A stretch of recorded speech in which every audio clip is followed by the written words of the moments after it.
ወደ መጨረሻው የረቡዕ ማለዳ አዲስ ነገር ዝርዝር ጉዳያችን ስናመራ ኢትዮ ጠቢብ አጠቃላይ ሆስፒታል ከዚህ ቀደም ከውጭ ሀገራት በሚመጡ የበጎ ፍቃድ ሐኪሞች ብቻ ይሰጥ የነበረውን የደም መቆጣጠሪያ ጣቢያዎችን ያለ ቀዶ ሕክምና በአርቲፊሻል መቆጣጠሪያ የመተካት ስራን በተሳካ ሁኔታ በሀገር ውስጥ መከወኑን አስታውቋል። በሆስፒታሉ ለመጀመሪያ ጊዜ ሕክምናው የተደረገላቸው የ67 ዓመቱ አብደላ ሱለይማን 6 ሚሊዮን ብር ሊያስወጣ ይችል የነበረውን ሕክምና በነፃ እንደተደረገላቸው ተነግሯል። ይህ ሕክምና ከፍተኛ ወጪን የሚጠይቅ ና ያለ ቀዶ ሕክምና በእግር አካባቢ ባሉ ደም ስሮች ውስጥ በመግባት የሚሰጥ መሆኑን ያሳወቀው ሆስፒታሉ ከዚህ የተሳካ ሕክምና በኋላ ስራውን አስፍቶ የምስራቅ አፍሪካ ሀገራትን በሜዲካል ቱሪዝም የመሳብ እቅድ እንዳለው ያሳወቀ ሲሆን ሕክምናው በሀገር ውስጥ መሰጠቱም ከዚህ ቀደም ወደ ውጭ ሀገራት በመሄድ ይወጣ የነበረውን ወጪ በግማሽ የሚቀንስ ይሆናል ብሏል። በዚህ ዙሪያ አቤል አበበ ያሰናዳው ዝርዝር ዘገባ አለ፣ ተከታትለን እንመለስ።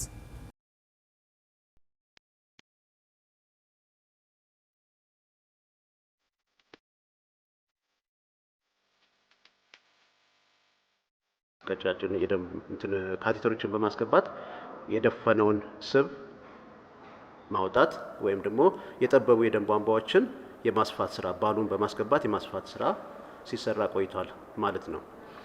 ይሄኛው ልዩ የሚያደርገው ምንድነው? ደም ቧንቧ ሳይሆን ራሱ ቫልቭ ነው። ቫልቭ የምንላቸው ምንድናቸው? ደም ወደ አንድ አቅጣጫ ከሄደ በኋላ እንዳይመለስ የሚያደርጉ መቆጣጠሪያ ጣቢያዎች ናቸው ማለት ነው። ይሄ እዚህ የአኦርቲክ ቫልቭ መታወክ ግን ደም ተመልሶ ወደዛ እንዲገባ ያደርገዋል ማለት ነው። ይሄ ከፍተኛ የሆነ የጤና እክልና ሞት ሊያደርስ የሚችል ችግር ነው ማለት ነው። ስለዚህ ያንን ቫልቭ ያለ ኦፕሬሽን በአርቲፊሻል ቫልቭ መተካት ማለት ነው። ያ ነው የተሰራው። ይሄ በካምፔይን መልክ ይሰራ ነበር እንጂ በሆስፒታሎች ደረጃ በቋሚነት የሚሰጥ ሕክምና አልነበረም። በዚህ ጉዳይ ያከምናቸው ታካሚ የ67 ዓመት ታካሚ ሲሆኑ ወደ ሆስፒታላችን ሲመጡ ከባድ የሆነ የትንፋሽ ማጠር፣ የደረት ህመም እንዲሁም የልብ ድካም ምልክቶች የሚታይባቸው ነበሩ። በተደረገላቸው ምርመራም ከልባችን ወደ ዋናው ደም ስር የሚያስወጣው በር አኦርቲክ ቫልቭ የምንለው እጅግ ከፍተኛ ደረጃ ላይ የደረሰ የልብ ቫልቭ ወይም የልብ መውጫ በር ጥበት ነበራቸው።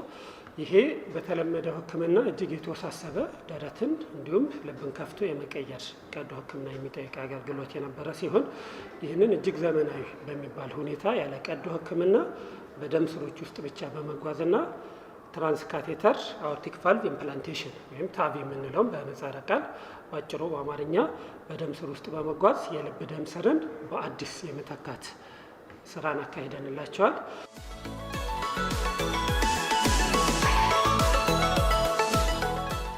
መድኃኒቱ የለም፣ መሳሪያው የለም። እዚህ ግን እነሱ ከመጀመሪያው ግልጽ አድርጎ አልነገሩኝም። በኋላ ነው የሰማሁት።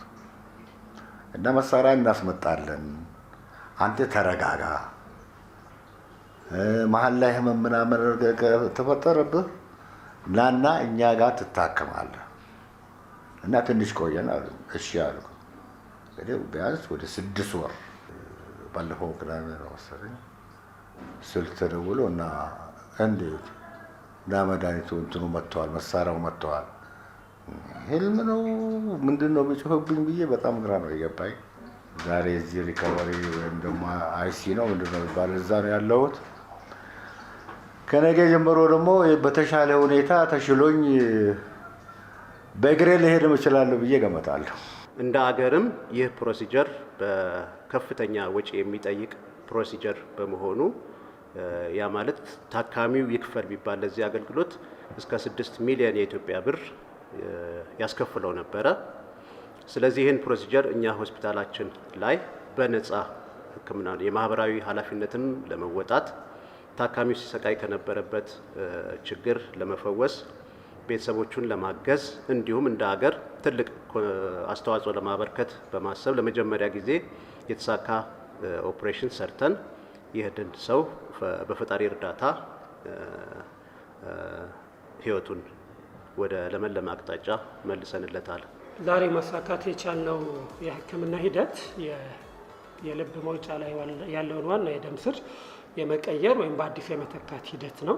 ይህም የሚደረገው ከታች እግራችን አካባቢ ካሉ ደም ስሮች ላይ በመነሳት በቀጭን ካቴተሮች በመጓዝ ያለምንም ቀዶ ሕክምና አዲስ የሚተካውን የልብ ደም ስር ቦታው ላይ በማስገባትና ቦታው ላይ በተደላደለ ሁኔታ እንዲቀመጥ በማድረግና ልክ በተፈጥሯዊ አዲስ እንደሆነ የልብ በር እንዲያገለግል በማድረግ የተደረገ ሕክምና ነው። የነበራቸው ምልክቶች ትንፋሽ ማጠር፣ የደረት ህመም እንዲሁም የልብ ድካም ምልክቶችን ሙሉ በሙሉ በሚባል ደረጃ የሚቀርፍ አገልግሎት ነው።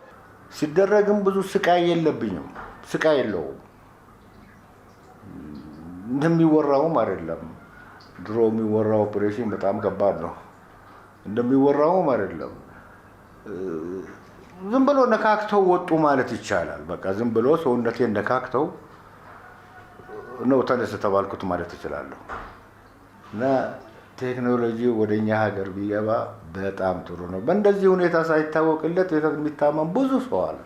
እንደውጭ አንዴ ምናምን ተስፋ ቆርጠ እንትን ከምትል ቢያንስ ቴክኖሎጂ ወደ ሀገራችን ቢገባ በጣም አሪፍ ነገር ነው። ወደ ህንድ፣ ታይላንድ እየሄዱ የሚያገኙት ሕክምና ነበረ። ከአሁን በኋላ ግን ሆስፒታላችን ወደፊት የሜዲካል ቱሪዝምን የማስፋፋት ፕላን አለው። ስለዚህ ታካሚዎች ወደ ውጭ ሀገር ሲሄዱ የሚያወጡት ገንዘብ በማያውቁት ቋንቋ በማያውቁት ሀገር ነው ይህን አገልግሎት ያገኙ የነበረው እና ወደፊት ይህን አገልግሎት እዚሁ በማድረግ ወደ ውጭ የሚሄዱ ታካሚዎችን ቁጥር ከመቀነስ በተጨማሪ ከምስራቅ አፍሪካ ካሉ ሀገራትም ወደኛ ሆስፒታል እየመጡ እንዲታከሙ አገልግሎት እንዲያገኙ ለማስቻል በቂ ዝግጅት አድርገናል ማለት ነው።